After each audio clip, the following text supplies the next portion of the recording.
Hey everybody, Randy Patterson here again with you from Boomerocity, and this is the second interview that I had done with the now late, great Joe Louis Walker. This is about a year after my first interview that I did with Joe Louis, who was, as you may recall if you watched that one, was an audio recording while taken while he was on his way up to, I believe it was the Woodstock area of New York. And this one here was done by video where he was at home and I was in my studio here in the Smoky Mountains of East Tennessee. So I won't say much more. There's a little bit of an original intro to this one that I've left in, just so you can get the context of everything. I apologize for any of the roughness there or cheesiness about it. It just is what it is. But the interview itself is very good, and I think you'll really like it. So if you don't mind, would you please hit like? And if you're not already a subscriber, would you please hit subscribe? It won't cost you anything. And please share this interview with any of your other blues-loving friends. I think they might appreciate the insights that Joe Louis gave during this particular chat. So until next time, this is Randy Patterson with Boomerocity. Take care and rest in peace, Joe Louis Walker.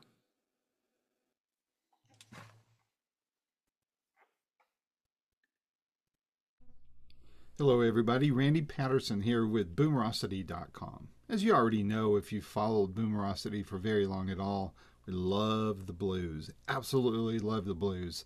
It has its roots in, or gave the roots to rock and roll, and has its roots in gospel, and Boomerocity loves it all. And one of our favorite blues artists, right up there on the short list, is none other than Joe Louis Walker. You may recall that we had an article on him last year. It was my first interview with him. We don't have the audio up there yet, but we will, and we'll set a slideshow to it. But this time we have a Zoom call with Joe Louis, and it was absolutely wonderful. We had a great chat. We we solved world hunger, I think. But we talked about the pandemic. We talked about some of the controversy with some of the artists. We talked about Clapton and others. And it was a great, very open and frank chat, and I loved it. It was phenomenal. And of course, we talked about the new album that you see here behind me called the Eclectic Electric. A great album, of course. You don't even need to hear me to tell you that. You can just go order it. Order any of Joe Louis's albums. As soon as you hear that he has a new one coming out, just pre-order. So anyway, had a great chat. I know you'll love to hear this one. And so without any further ado, here is my Zoom interview with the great blues great Joe Louis Walker. Until next time, this is Randy Patterson with Boomerocity.com. Take care. Data. Hello there, Joe Louis. How you doing? Hey, I gotcha. I'm becoming pretty good at this stuff, man. Let me put this up here so you get a better view of me. Oh, right. I like that background you got there. I thought you might. I had to steal like 20 album covers to make it. No.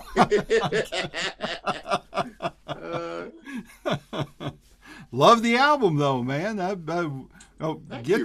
Get to that in a minute, but gosh, it's been, I think, if I counted correctly, about 14 months since you and I last spoke, and that was the first time I spoke with you, and pandemic was in full swing and all that.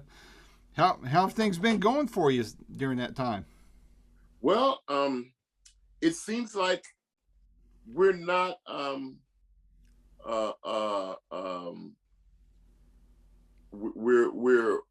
we're opening up a little bit, you know, as far as music and all the genres, and we're I won't say we're all seeing daylight, because at any time things can change, you know, like they've done numerous times. So, but I could say that it's given us a shot of positivity. At least most of the musicians I know, it's given them a shot. There's other musicians, of course, who, you know, have gotten caught up in the political game with this thing, and there's no win in that. No. if Van would have asked me, I would have told him, Van, we just got through recording together, me, you, and Dion. Okay, we did really good. Okay, there is no upside to whatever you're saying with this thing, man. Either side of the coin you're on. It's just it's hard to get everybody rolling in the same direction, so to speak. Especially when we're not even talking about the same thing in essence. Some people are talking about a medical thing that's political. Some people are talking about a political thing that's medical. You can't win in that one, bro. No. You know what I'm saying? Or a religious thing that's political, or a political thing that's religious, Or a religious thing that's religious. That's right. So you got that right. So the best way we can do it is, we see this little opening of people coming back, trying to, get out and do things that we've done before this tribulation hit us all. Mm-hmm. And trying to navigate it. And to be quite honest, we could make 100 steps forward in a week. And then in 20 minutes, the powers that be could say, oh no, we got to go back to square one. Yeah. We're at square 100 now, man. No, we got to go back to square. And, that's something that we got to deal with, and can't take it personally, because you can't outpray a pandemic. You can't shoot it. You can't. It didn't get voted in. So I mean, I don't know what to say other than whatever we do, as long as we do it together, usually we come to. We it's very hard for anything to beat us when we're unified. Yeah. When we were not unified, we have a tendency to. I don't know, take everything personally, and we don't. My favorite saying is this: we don't talk to each other. Sometimes we just talk past each other. We don't disagree anymore. We despise each other now. Because you don't agree with this. And I got to be honest. 80% of the people that I've met, from China, from Paris, France to Paris, Texas, from Birmingham, England to Birmingham, Alabama. From Morocco, Africa, to Manhattan. 90% of the people are nice people. They just want to earn a living for their children and have a better life. You got 10%, usually a large percent of them are politicians, and the politicians, I won't say everybody, but we all know this. The politicians are like most human beings. They're ran by self-interest. Yep. Regardless of the party. Regardless of the party, and so what happens now is we have a lot of big business lobbyists, regardless of what it is, mm-hmm. And they pay the politicians. Oh, they don't pay them in cash. All right, they've got yachts, they've got planes, believe me, it's cash. Oh, yeah. and the people don't have an advocate when it comes to having a lobbyist or anybody like that. So usually we sort of have to figure things out on our own, and so, but be that as it may, we've got each other, we've got music, we've got more things that bring us together, way more things than similarities than we do in dissimilarities. And I think the hardest thing to do is to remember that. And I'll leave it alone after this. If anybody has a problem remembering how we all get along, white, black, Hispanic, indigenous, gay, straight, blah, blah, blah, R, D. Just look at any football team that's went to the Super Bowl. Look at any Army unit that we've had, be they Navy SEALs. There's women on Navy SEALs, and there's gay women on Navy SEALs, mm-hmm. Okay? And they're tougher than 90% of the guys that run around here doing what they claim they're doing. Mm-hmm. But look at any great musical outfit, Booker T and the MGs, half white, half black. Look at anything from this country, and the pinnacle of what we've done 9 times out of 10 has been because we've done it together. That's right. That's right. Yeah, it really is. And if we can keep that in mind, there's more of that than there is of all the other stuff thrown around. We need less of this. The smartphones. Well, a very famous guy called Tricknology. Yep. And until the day I die, I think that's the smartest thing Malcolm X ever said. Well, it's just Tricknology. yep.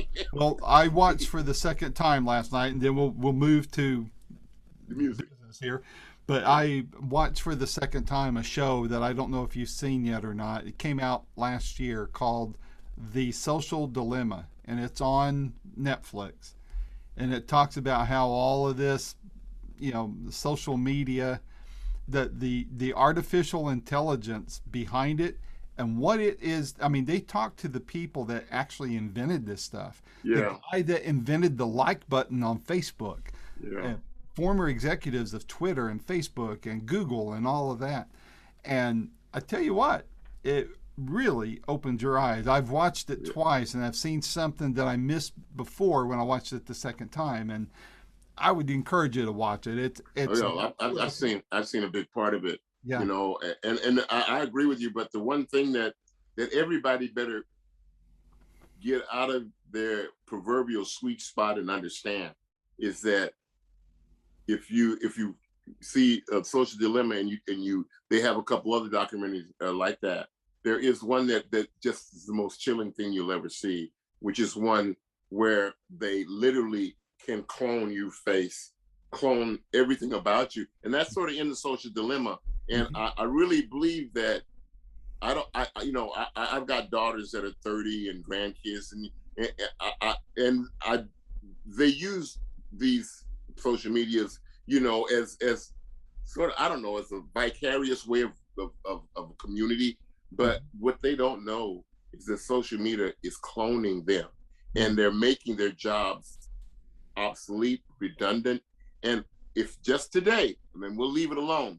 I just got an email from my friends in England from the Buddy Holly Educational Fund, which I'm part of. And I got an email from my friend who works on the docks here in New York. There's boats lined up, tankers, all over England, all over the coast, certain parts of England, all over the coast right out here. They can't get in the docks because of whatever it is. So we're almost becoming too big to wipe our butts. Excuse my way of putting it, because we just don't know. It ain't gonna last. Somebody's gonna get aware of that. But I hope that we get it soon. I agree. I hope we get it soon. Well, on the musical front, you were alluding to it. Last week I was at Eric Clapton's concert in Nashville, and Jimmy Vaughn opened for him, and so I interviewed Jimmy 2 or 3 times, and Nathan East, who's Eric's bass player, I got to interview him. Didn't get to meet the guys because of the restrictions and stuff, but I tell you what, the place was packed. No problems. It's been a week, or a week tomorrow. So far, nothing on me yet as far as the pandemic. Tomorrow night I'm seeing Santana. There is some normality coming back as far as I'm concerned. But like you said, all it takes is, a phone call, a news flash, an executive order, and all of that can change, But I'm going to enjoy it while I can.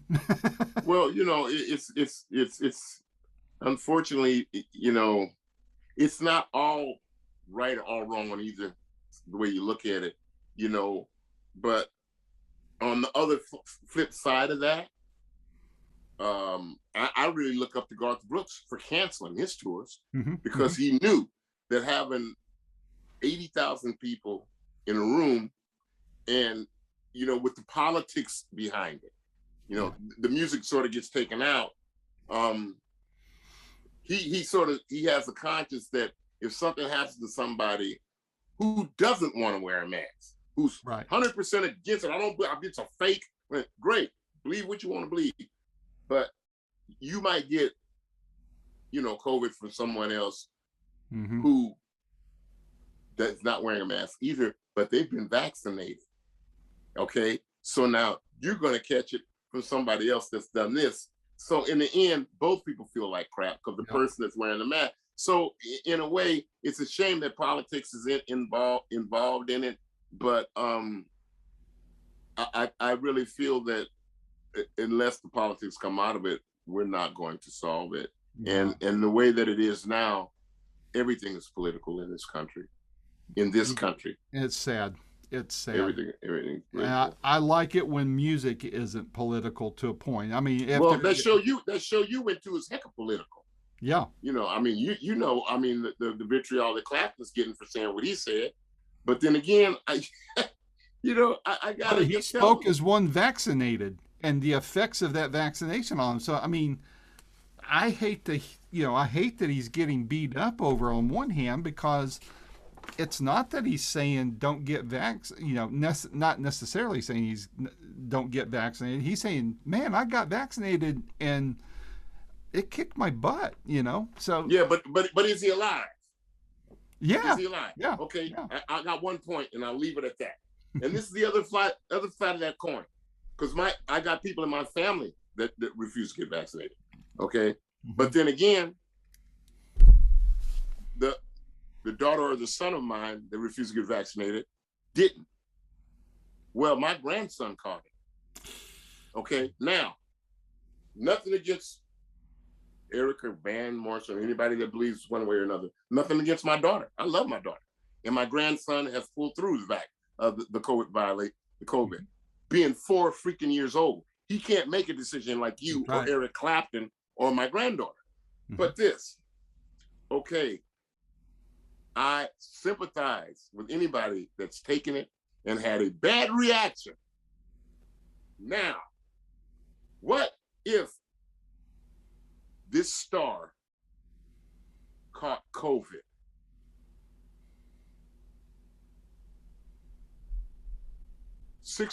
Over 20,000 people have died from it.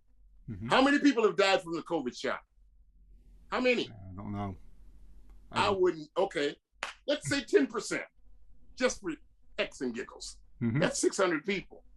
Okay, but it ain't 6%. So on the other side of the coin, you got people saying, hey, look, man, I want to get the shot because my cousin, my grandson had COVID. He was fortunate not to go on a ventilator. Okay. My niece wasn't so fortunate. My other grandniece wasn't so fortunate. My other grandniece wasn't so fortunate. Okay. And my nephew, my grandnephew is on a ventilator. Okay. Now, if somebody asked me, I would say, hey, man, hedge your bets. Because Eric Clapton did. He got the COVID shot. He got it. Comrade 45 got the COVID shot on the way out the door.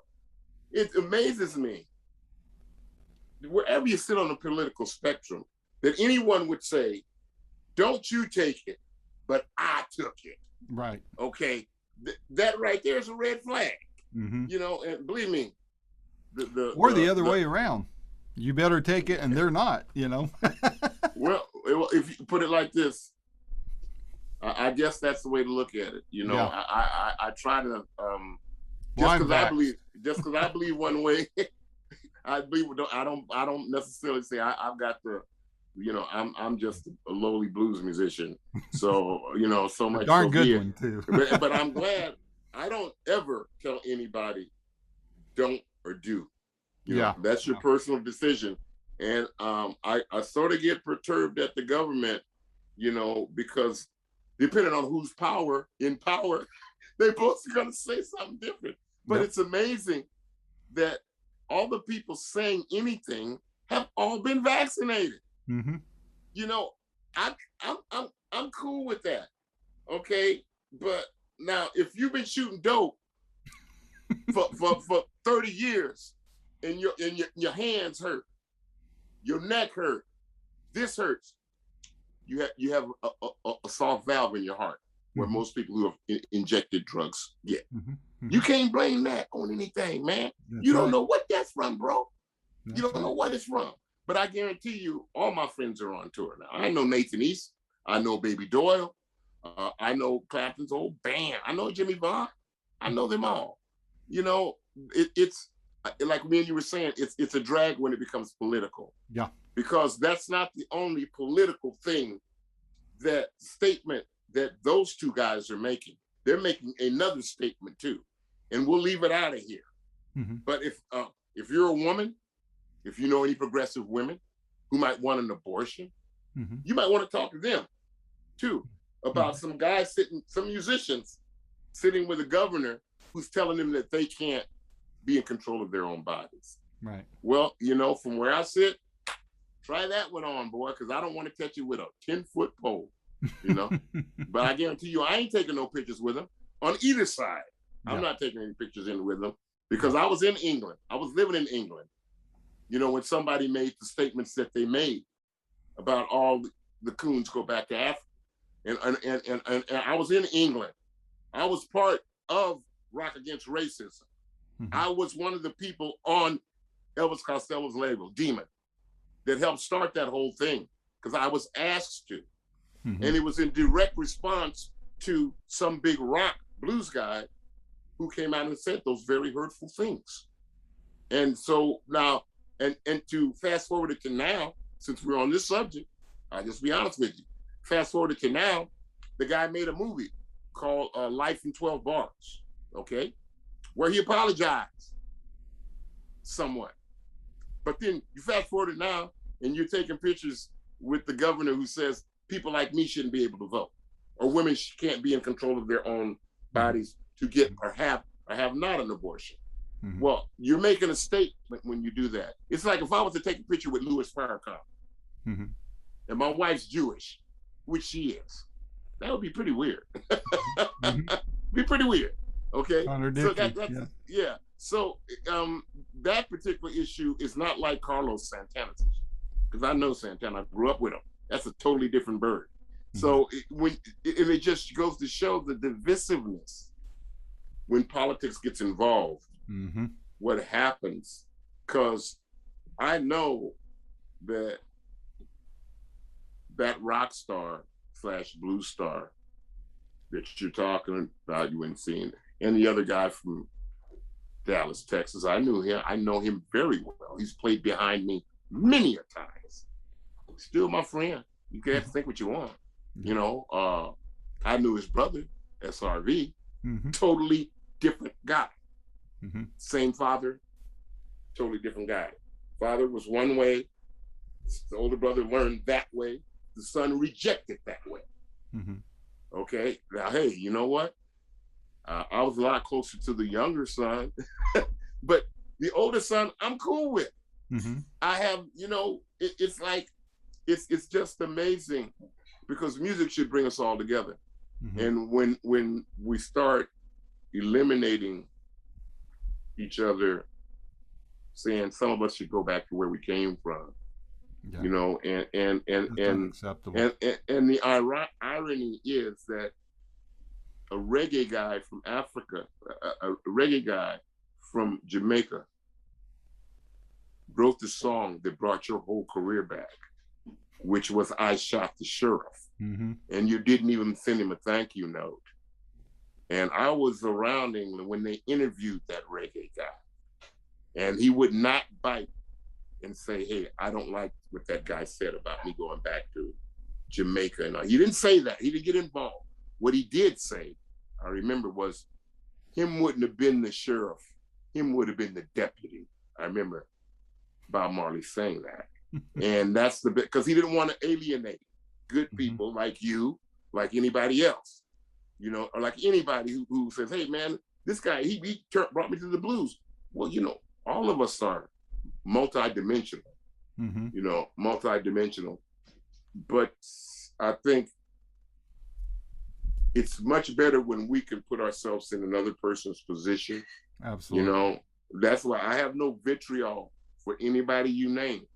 You know, I got none, and I know them all. Believe me, I swear to God, I do. I know and you believe do. believe me, when we all get in a room, nobody talks about any of that stuff. Yeah. Nobody talks about that stuff. Everybody's talking about, yeah, man, you remember that gig? And hey, Jimmy, you remember that gig when me and Matt Murphy and Billy Branch came down and see you, man, in Belgium, and we was on the show and we shared a big old plate of Indonesian food and stuff. Yeah, we don't talk about anything else. You know? and that's the way it should be. I know. You know, it's, and I wish the audience was the same way. Yeah. Well, people are people. Yeah. I believe people are people, and you know, I believe that we're all sometimes, I won't say manipulated, but we all are. We're always being trying to move in a certain direction. And like you were saying about social media, if you look on social media, by the end of the day, you'll have every emotion that a human being can have. You'll see it all, plus some. On something that's not true. You know what I mean? On something that's not true. But anyway, see what you started? I'm sorry, I accept full blame. So as we speak, the album that we're to talk about, Eclectic Electric, that's due to hit out in a couple months. So, you know, obviously not everybody's heard it yet, but those of us who have, and I'll share with you my opinion, but I'd be curious to hear what you're hearing about the album from those who have been privileged enough to hear it ahead of time. Well, I've done some interviews, and they really get it in England, you know, but then, I mean, England's like my second home. Yeah. And to be quite honest, the name of the album, everybody says, well, the name of the album is very apropos because it is very eclectic. Mm-hmm. It's electric, except for one or two cuts. And of course, the first 3 questions I get asked is, why did you do Werewolves of London? 2 questions, but mainly, why did you do Hotel California? And how did this come about? And the way this came about was, this is my 30th album since 1986. Since I came back to playing blues from gospel. Mm-hmm. And from day one, every record I've ever done coming back has been totally eclectic. Mm-hmm. I've done all blues acoustic records. I did one with me and a guy named Bruce Katz and a gentleman named Giles Robertson from England, mm-hmm. called Journey to the Heart of the Blues, mm-hmm. to Soul of the Blues or whatever. And we did pretty good on that one. I just went back to my roots. That's about 4 years ago. So to answer your question, what happened was I had a lot of requests, you know, from different people in the business, producers that I've been fortunate to work with, some great producers, record company, friends that own other record companies, the fans, musicians, my own family. What would you guys like to hear me do?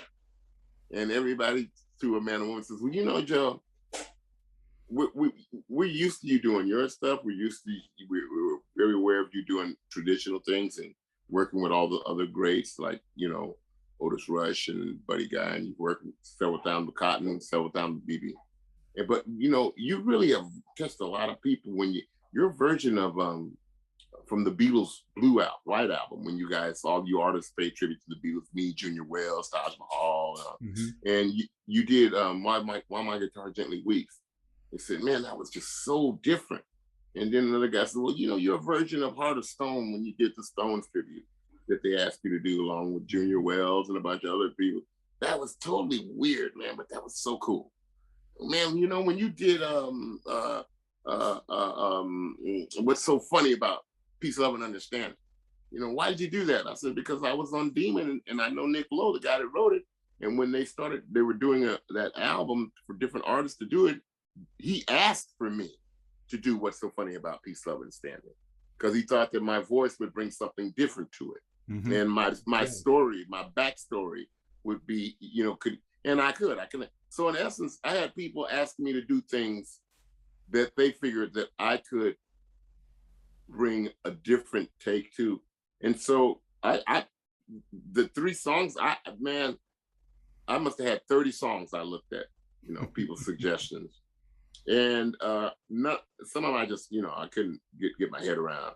But I like to do stuff a lot of times that I have a personal relationship with people. So like when I did Werewolves of London for this record, we totally switched it, funked it up. And the only thing rocking about that song is that my brother from another mother who helped write that song, Waddy, played slide on it for me. And so me and Waddy have this juxtaposition when we play.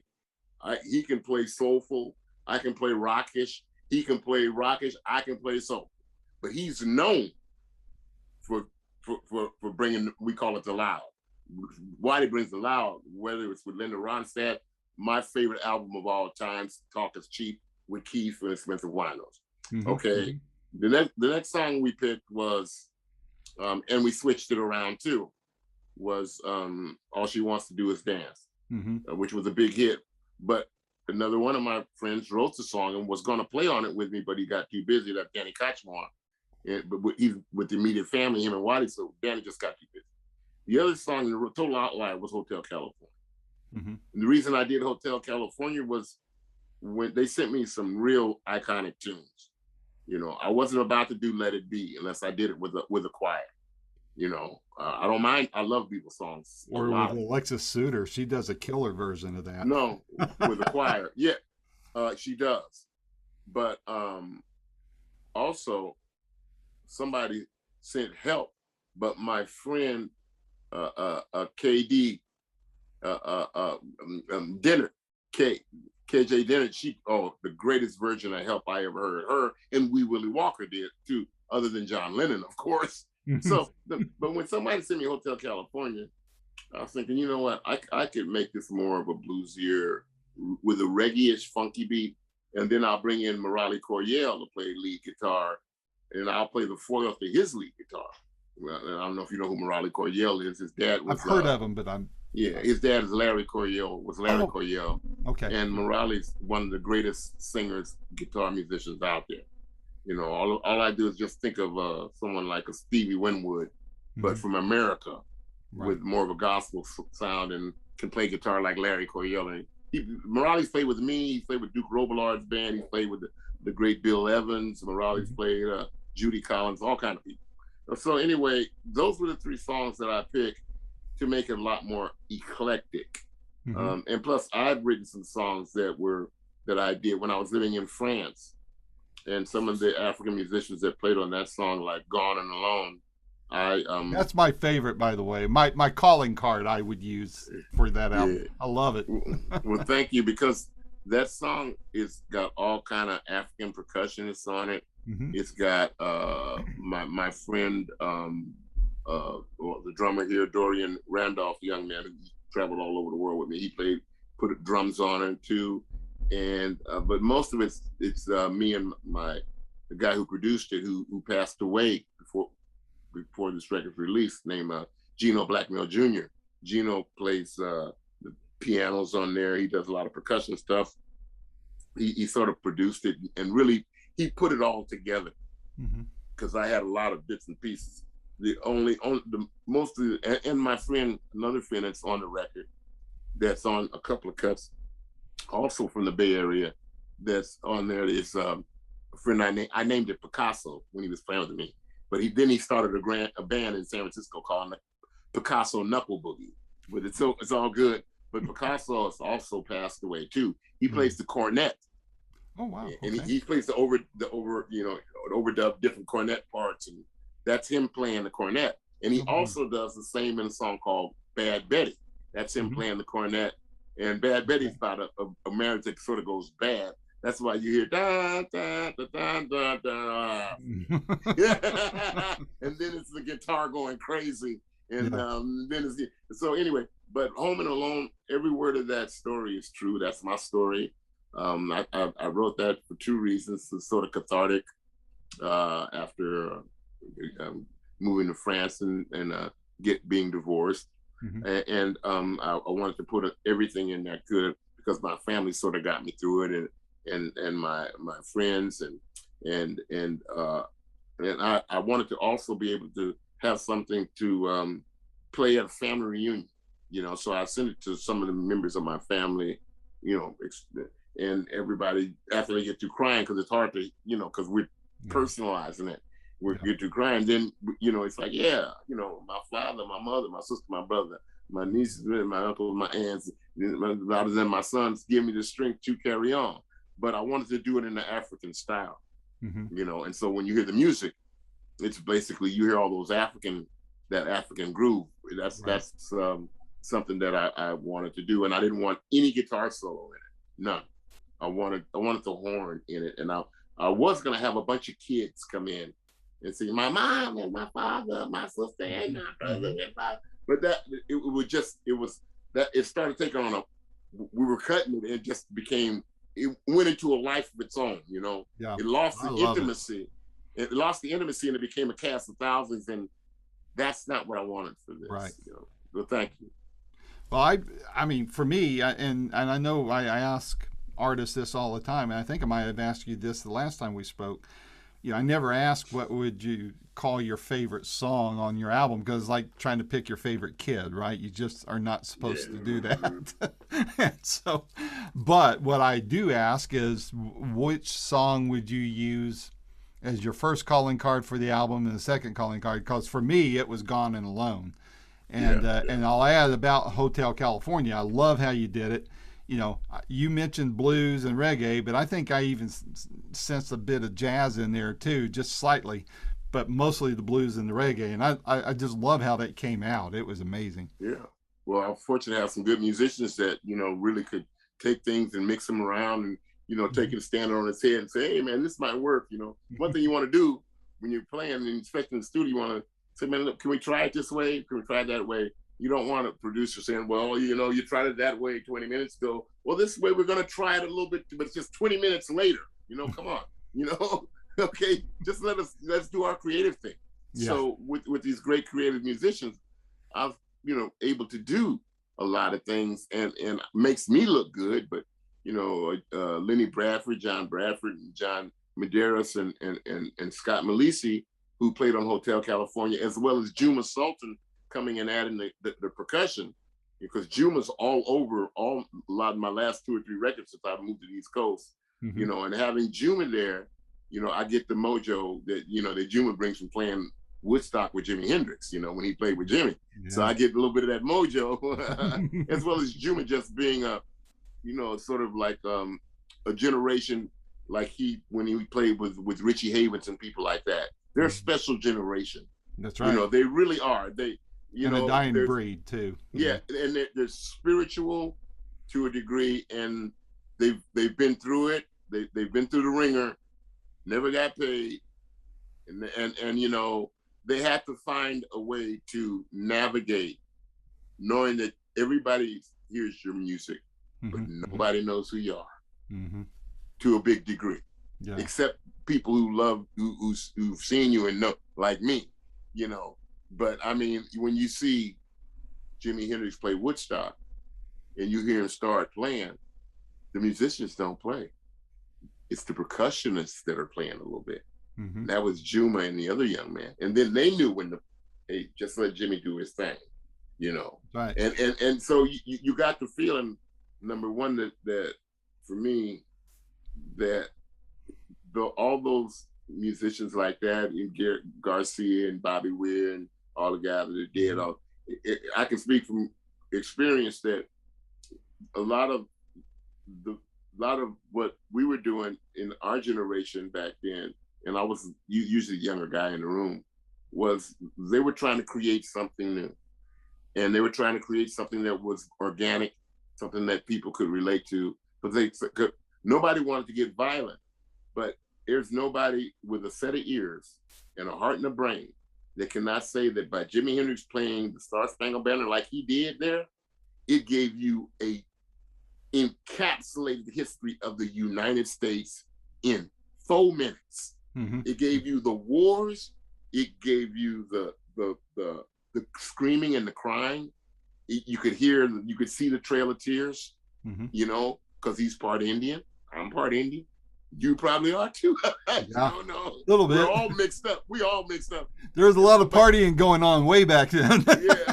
Well, I don't think the Indians would look at it like that, but okay. but anyway. But some drunk Irishmen would. So yeah, and some drunk everybody. But you got to hear with your ears what all that we have,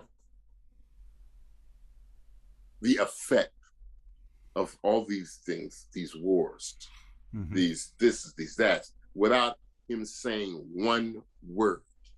And to me, you know, when you guys play jazz, it's great. I'm in the Thelonious Monk Institute. I open up for Thelonious Monk. I know a lot of great jazz players.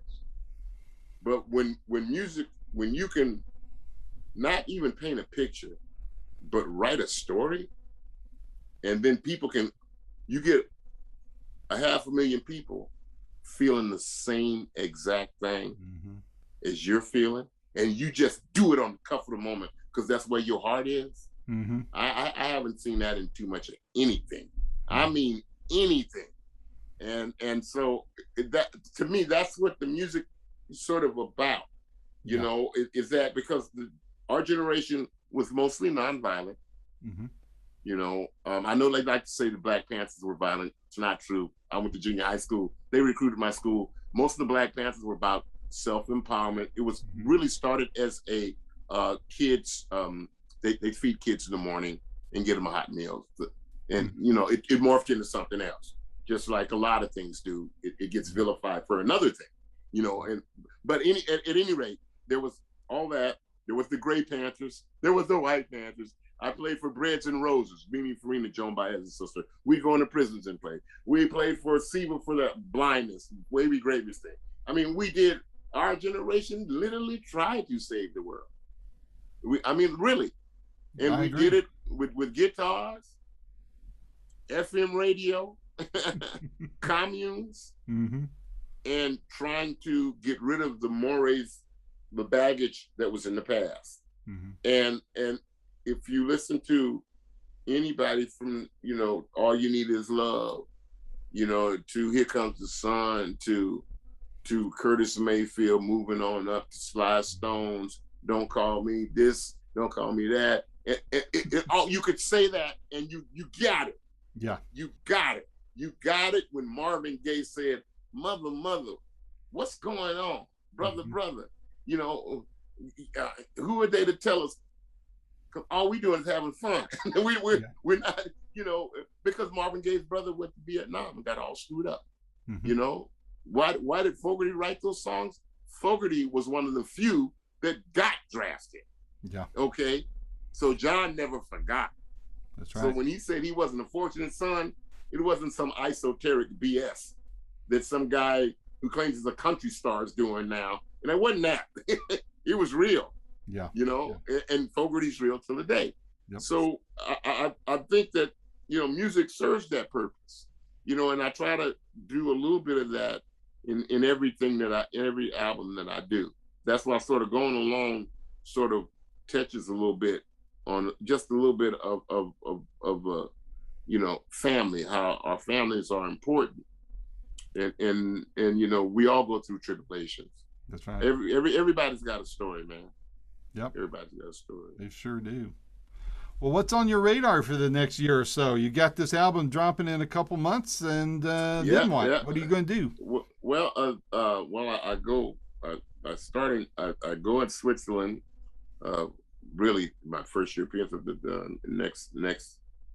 next year in Southern Europe, Italy, and places like that. And I'll be playing the 15th of this month at the Cutting Room in New York City to promote this record release, and we're doing some more gigs after that. I got a couple more projects on my plate with friends of mine, and what I've been doing, I must have played on about 20 of my friends' records. So every time you see a record, a lot of them I'm playing on their records, you know, which is sort of cool. I like doing that. So I'm just gearing up to hopefully, you know, like we were talking earlier, it's sort of hard to make a definitive plan, you know, in our field. I mean, even if you're doing what you're doing, it's sort of hard. You know, if you're going into a radio station, you might not be able to go in there, you know, because everything could be shut down, and we just don't know. Yep. You know, we just don't know it. But I try not to make it like my plight's any worse than anybody else's. Right. Because it's not. I don't take it that way. Yeah. Yeah, I don't take it that way. And I try not to get too, you know, I don't think that my way is the only way. you Right. know, and I try to sort of look at, you know, what's going on in our world, try to look at it like that, and try to take a little bit of the personal stuff out of everything that's going on. Everything now is personal. Yeah. You know, I mean, it's just so personal, and it's just, you know, it's you got to really. If I ever write anything, I step back and I tear it up and I wait an hour. Then I look at it, and I'm not kidding you. I look at it and I say, you know what? I ain't putting my no. I'm just writing. You know, I mean, I get from so many interviews. Well, Joe, what did you write during the pandemic? Did you write a pandemic song? Hell, no. There's nothing about the pandemic to me that's inspiring to write about. Be it the negative way, or be it whatever positive way. The only thing I want to do is when and if this thing ever gets over, is to write its obituary. That's all I want to There do. you go. I can't wait to hear that one too. Oh yeah. Well, Joe Louis, this was fun, just like the last time. And I'll tell you this: my door is always open here. Anytime you've got something going on that you want to get the word out, you know, I'm not Rolling Stone magazine, but I got quite a few. I hate to use the word followers, but you know what I mean. They're readers, they're viewers. And I always love working with John Lappin. He's phenomenal. He's on my short list of favorite people as far as publicists are going.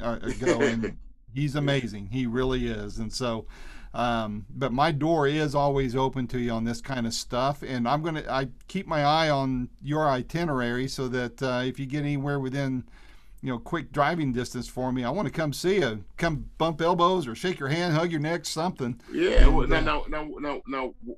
You don't have to tell me where you live, but what's the closest area? Metropolitan area. I live in Sevierville, Tennessee, which is up in the Smoky Mountains, so that's close to Knoxville. Beautiful. But I go to Nashville all the time, Chattanooga, Asheville, North Carolina, Greenville, North Carolina, or Asheville, South Carolina. So that whole. Yeah, I know the area. Uh-huh. Yeah. Well, when I do, I will definitely let you know. But a lot of times you can look on my webpage, joelouiswalker.com. Yeah. If anybody wants to know where we're at, and and then it'll have where, most of the ticket master type places, they put up everything. Absolutely. Well, so, I hope you get close by, because I want to see you in person, and I love your work. So I just want to get live now. So yeah, man. We're dying to get out there. Yeah, well, I know it, and do what's smart and safe for you, and and I will do likewise, so we don't pass anything to each other. So yeah, well, I'm all good. I mean, I take into consideration everybody. I just got through doing open shows with my good friend George Thorogood, and we've had 14,000, 15,000, 22,000 people there, and I play solo.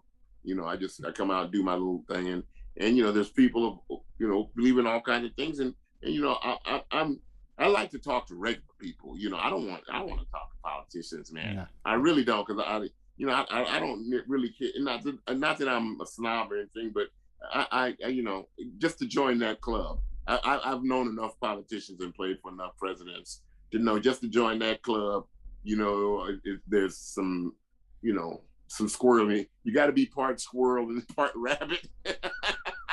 And 100% crook. So. Yeah, and 100%. And if you ain't now, you will be. You will be. Yeah. I tell you what, Joe Louis, I don't have, I consider myself apolitical, because both parties have sold this country down the river, and I bet you we both can preach to that one, right? Yeah, so. Man.